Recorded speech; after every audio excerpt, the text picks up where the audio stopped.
Bueno, como Rita ya lo adelantó, la presentación de mi trabajo es influencia del ambiente hermético sobre el crecimiento y esporulación de poblaciones fúngicas asociadas a granos de maíz almacenados en silo bolsa en el sudeste de la provincia de Buenos Aires. Bueno, como ya se ha dicho ayer en innumerables, en todas las conferencias, creo que nos vamos convencidos de este congreso que el silo bolsa o el almacenamiento de granos en silo bolsa es una herramienta sumamente importante para la agricultura, ¿sí? Porque constituye un sistema muy sencillo y de bajo costo. Lo que vimos ayer también, ¿sí? Que lo que es la atmósfera que se genera en este sistema hermético, con la reducción significativa del oxígeno y el incremento en el dióxido de carbono, ¿sí? Producto de lo que es la respiración o el metabolismo de todos los componentes biológicos de esa masa o de ese granel, constituirían un control natural de los insectos y también de los hongos que son asociados a estos granos y que son embolsados juntamente con los granos. Aquí. Bien, respecto de lo que son los hongos, que decíamos, lo comentaba recién Ana también, van junto con los granos adentro de las bolsas, al igual que en otros sistemas de almacenamiento. Sabemos que producen alteraciones en los parámetros físicos, la reducción del valor nutritivo y en algunos casos, Ana lo explicó también, cuáles son los géneros y algunas especies en particular, que son potenciales productores de micotoxinas. Por eso es importantísimo, y Leandro ayer lo comentaba también en su charla sobre lo que es el monitoreo, poder hacer el monitoreo frecuente de las bolsas, tanto de la integridad física de las bolsas como de los granos en su interior, para poder detectar en forma precoz el deterioro de granos, justamente asociado, en este caso en particular, por los hongos que colonizan esos granos. La doctora Pacín también decía recién en su charla que la colonización de los hongos y además la potencial producción de toxinas está relacionada con una serie de factores, ¿no?, que interaccionan entre sí con la matriz, en este caso la matriz maíz. Esos factores, podemos hablar de factores externos o factores extrínsecos que están relacionados con la humedad relativa, la temperatura, la composición atmosférica dentro de la bolsa, con las características propias de los granos, ¿sí? Hablamos de la composición química, de la actividad de agua de esos granos y del pH o la acidez, y de las características de los hongos o factores implícitos, haciendo referencia a la especie, a la fuente y tamaño de inóculo, es decir, la cantidad de inóculo que llevan los granos cuando son almacenados, la capacidad de adaptación que tienen esos hongos dentro de este tipo de almacenamiento y las interacciones con otros microorganismos. Ahora bien, dentro de lo que es el almacenamiento en silobolsa, en este sistema, ¿sí?, o en este ecosistema de almacenamiento, la composición de la atmósfera, la acidez del sustrato, de la matriz de los granos y la capacidad de adaptación de las diferentes especies no ha sido exhaustivamente estudiado. No se conoce muy bien cómo es la interacción dentro del silobolsa, Ana lo explicaba muy bien recién, ¿sí? Por eso que nos pareció importante poder relacionar estos factores y poder empezar a conocer cómo es el comportamiento de las poblaciones en el interior de la bolsa. El objetivo entonces de este trabajo, de este ensayo, fue determinar in vitro, vamos a ver que todos los ensayos se hicieron en condiciones in vitro en laboratorio, estudiamos el efecto de la composición justamente de los gases en el ambiente y la acidez del medio de cultivo sobre el crecimiento y la esporulación, es decir, la forma de reproducción de los hongos, de dos especies particularmente importantes asociadas a maíz y potenciales productoras de toxinas como son Aspergillus flavus y Fusarium verticiloides, potencial productor de fumonicinas, y de otras especies que encontramos al hacer un screening dentro de lo que es el almacenamiento, de las especies que se encontraban con mayor frecuencia asociadas también a los granos de maíz.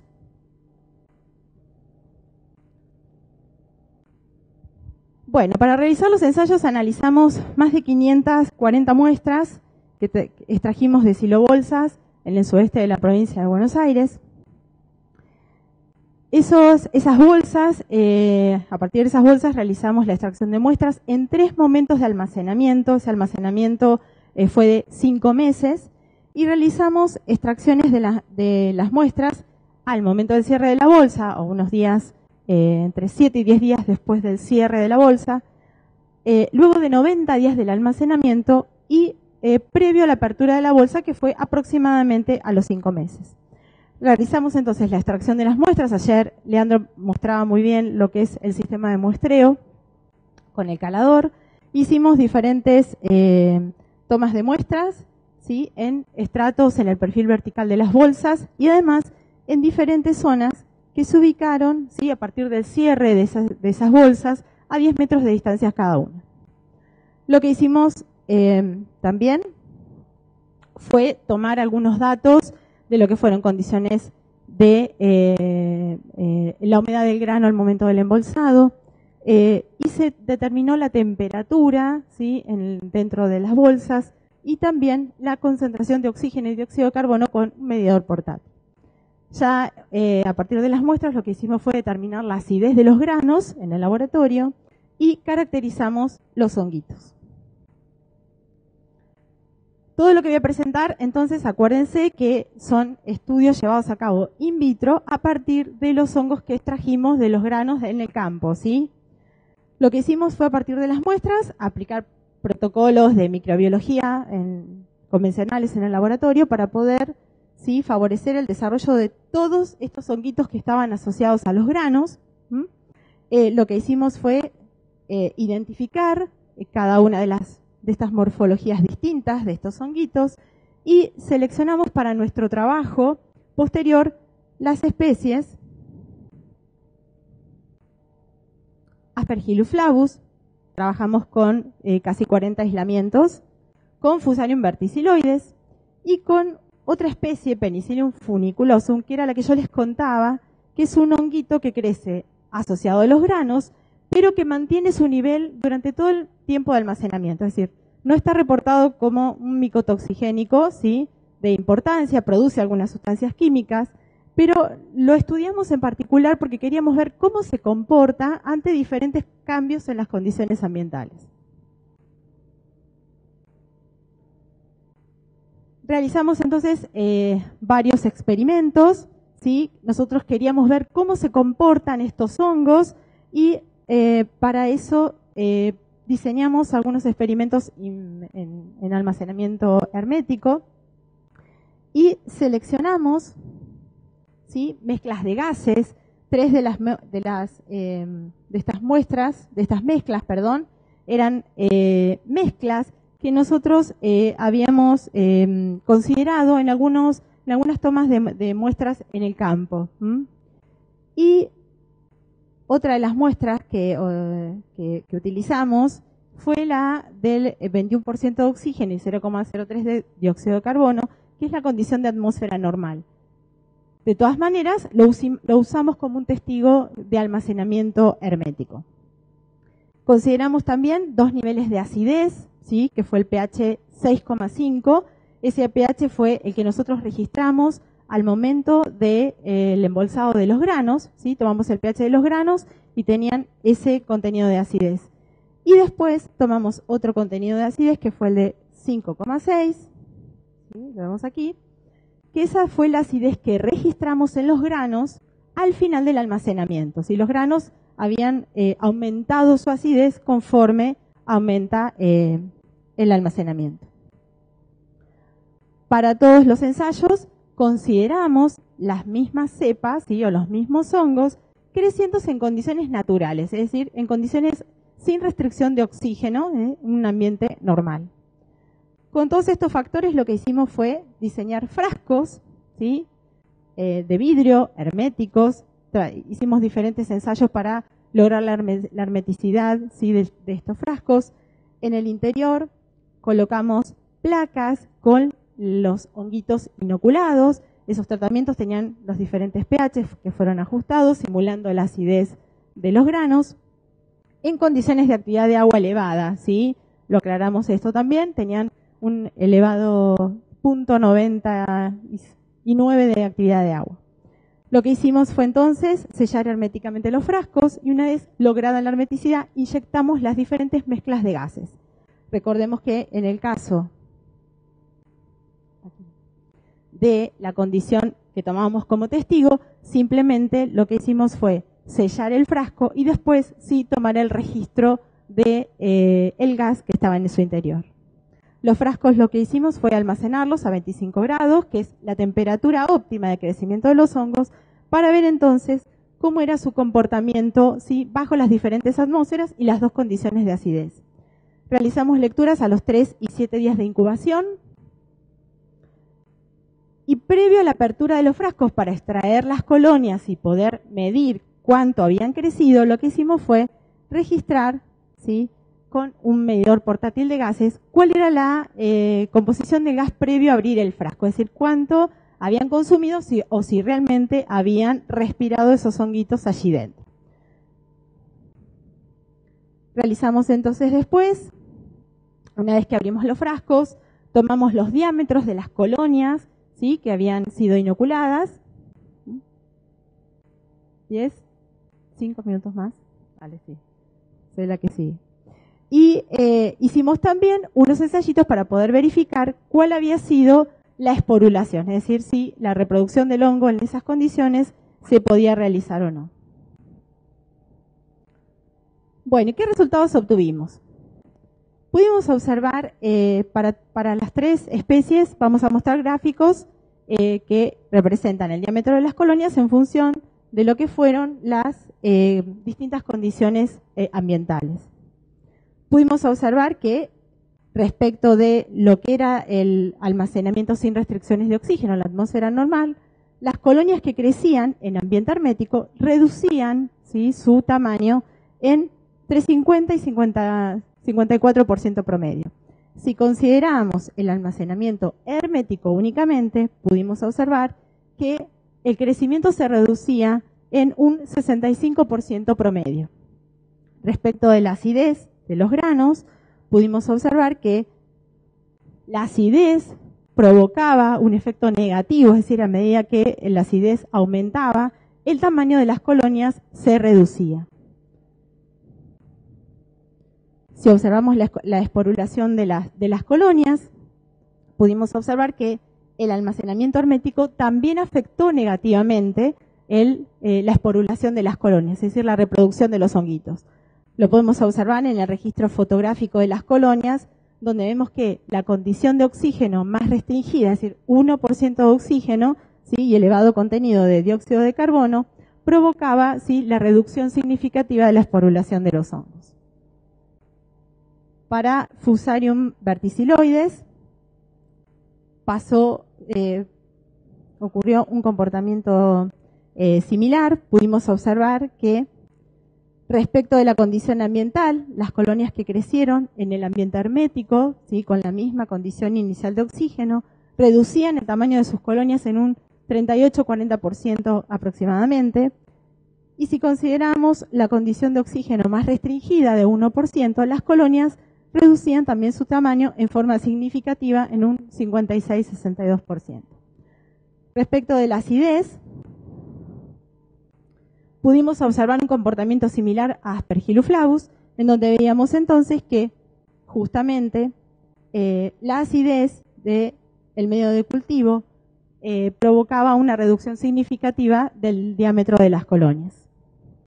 Respecto de la esporulación, pudimos observar un comportamiento similar en el caso de Aspergillus flavus, aunque con cierta variabilidad, pero podemos también ver en el registro fotográfico de las colonias que la condición más restringida de oxígeno, ¿sí?, simulando un 1% de oxígeno y 25% de dióxido de carbono, prácticamente no se registraba esporulación de las colonias. Por último, para la especie Penicillium funiculosum, la que yo les contaba que aparecía siempre, ¿sí?, a lo largo de todo el almacenamiento, pudimos observar que las colonias que crecían en el ambiente hermético, pero con una condición inicial igual al de la atmósfera convencional, las colonias también reducían su tamaño, ¿sí?, en un 50-59% promedio. si consideramos el ambiente restringido más importante en oxígeno, el 1% de oxígeno y 25% de dióxido de carbono, veíamos que las colonias también reducían significativamente su tamaño en un 80% promedio respecto de las colonias que crecían en un ambiente normal. Respecto del pH en esta especie no encontramos diferencias significativas, sí, por la acidez del medio de cultivo. Y por último veíamos que en el caso de la esporulación vemos los mismos patrones que en los casos anteriores, gran variabilidad en esta especie respecto a la esporulación, pero en todas ellas registramos que el almacenamiento hermético, ¿sí?, y la condición más restringida de oxígeno, ¿sí?, afectaba negativamente la esporulación. Lo podemos también observar en el registro fotográfico de las colonias. Como conclusiones, pudimos determinar entonces que el incremento de la acidez del medio de cultivo reduce significativamente el tamaño de las colonias de las 3 especies que estudiamos, independientemente de la condición ambiental, que el crecimiento de las 3 especies se reduce, ¿sí?, significativamente en el almacenamiento, en el ambiente hermético, y además, y también importante, que en las 3 especies la esporulación se reduce drásticamente en condiciones de almacenamiento con muy bajo contenido de oxígeno. Y por último, que por ahí para rescatar algún dato interesante de nuestro trabajo, es que justamente el ambiente en donde mayor es la condición de dióxido de carbono, 25% y 1% de oxígeno, son o es el ambiente o es la condición que reduce, ¿sí?, en forma más significativa y más drástica, ¿sí?, el crecimiento y la esporulación de estos hongos que estamos estudiando. Muchas gracias.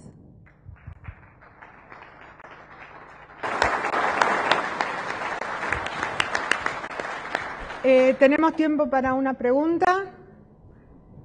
Allí. Cuidado. Bueno, ahora estoy más contento. Realmente excelente trabajo, muy bueno. Y es lo que uno realmente pretende que haga, controlar realmente todos los ambientes y todo. Y esto un poco nos confirma que realmente el ambiente, la bolsa, hay un cierto control del desarrollo de los hongos y todo lo demás, ¿no? Muy interesante, lo que sería lindo bajar un poco más el pH, porque ahí tendrías un control mucho mayor. Nosotros hemos utilizado muchos productos en base de ácido propiónico, propiónico de sodio, propiónico de amonio, que realmente hay un control muy eficiente de los hongos. El problema es que tenía que dosificar eso a 300 toneladas por hora, que tiene la capacidad de las embolsadoras, es un poco problemático técnicamente, pero realmente te felicito, un trabajo muy bueno y que está demostrando realmente que frente a un almacenamiento normal, el almacenamiento de la bolsa es más restrictivo para el desarrollo de los hongos. Así que bueno. Gracias. Le quería contar, con respecto al pH que usted comentaba, por ahí bajar más o aumentar la acidez. Nosotros tomamos ese valor porque queríamos de alguna manera reproducir lo que hemos tomado en el campo, ¿no? Y decir, bueno, ¿qué pasa si el grano tiene este contenido de acidez? ¿Cómo lo afecta al hongo? Igualmente, estudiamos 3 parámetros nada más, posiblemente habría que incorporar la actividad de agua, probar otras atmósferas, inclusive tenemos nada más que 4 mezclas de gases, ¿no? Y nosotros a campo, este porcentaje de 25% de dióxido y 1% de oxígeno no lo alcanzamos a registrar en 5 meses de toma de muestra, ¿no?, que fue lo que duró el almacenamiento. Posiblemente es una mezcla de gases que podríamos estudiar por ahí un poco más en profundidad como una práctica para poder limitar la esporulación de los hongos. Respecto de lo que usted comentaba hoy, que no me dejaron hacer la pregunta, así que se lo voy a contar ahora, que usted hablaba de las levaduras. Nosotros con Ana, ella, es mi directora de la tesis doctoral, hicimos un relevamiento de las levaduras en esos 3 momentos. Y aumentan obviamente y significativamente al final, ¿no? Tenemos muchas más levaduras que los hongos filamentosos, pero además significativamente se incrementan y se reducen significativamente los niveles de, por ejemplo, Fusarium verticiloides y también de Aspergillus flavus, ¿sí? Prácticamente no lo hemos encontrado al final del almacenamiento. De todas formas, como el maíz, las muestras que yo presentaba, fueron embolsadas con un contenido de humedad un poquito superior al que realmente está recomendado como seguro. Pensamos que por ahí, justamente al encontrarlos, estaba relacionado con el contenido de humedad de los granos, ¿no? Si los granos hubieran sido embolsados secos, tal vez el panorama hubiera sido un poquito diferente. Por eso que la importancia de almacenar el grano en la condición, dentro de lo que se puede en la práctica, ¿no? Porque no es muy común poder almacenar los granos secos.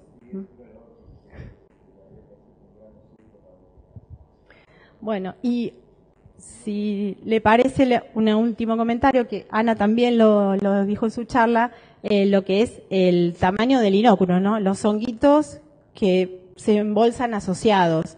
Nosotros en algunas bolsas encontramos que cuanto mayor era el número de colonias o de Fusarium, de Aspergillus flavus al inicio, o sea, más tardaba en bajar, ¿no es cierto? Es decir, el tamaño inicial del inóculo condicionaba, y eso viene el hongo del campo, ¿no? Pero condicionaba. Y la otra cosa que también vimos con Ana fue que las bolsas que habían sido construidas un mes después, es decir, el maíz había estado 20 días, un mes más en el campo, de la fecha habitual, eran los que más carga microbiana tenían, y eran las bolsas que por ahí habíamos encontrado esos niveles de fumonicidad más altos en las muestras. Pero había sido también por una cuestión de un mes de atraso en la cosecha y en el embolsado posterior de los granos. Bueno, agradecemos a Claudia Castellari. Lamentablemente no tenemos tiempo para otra pregunta.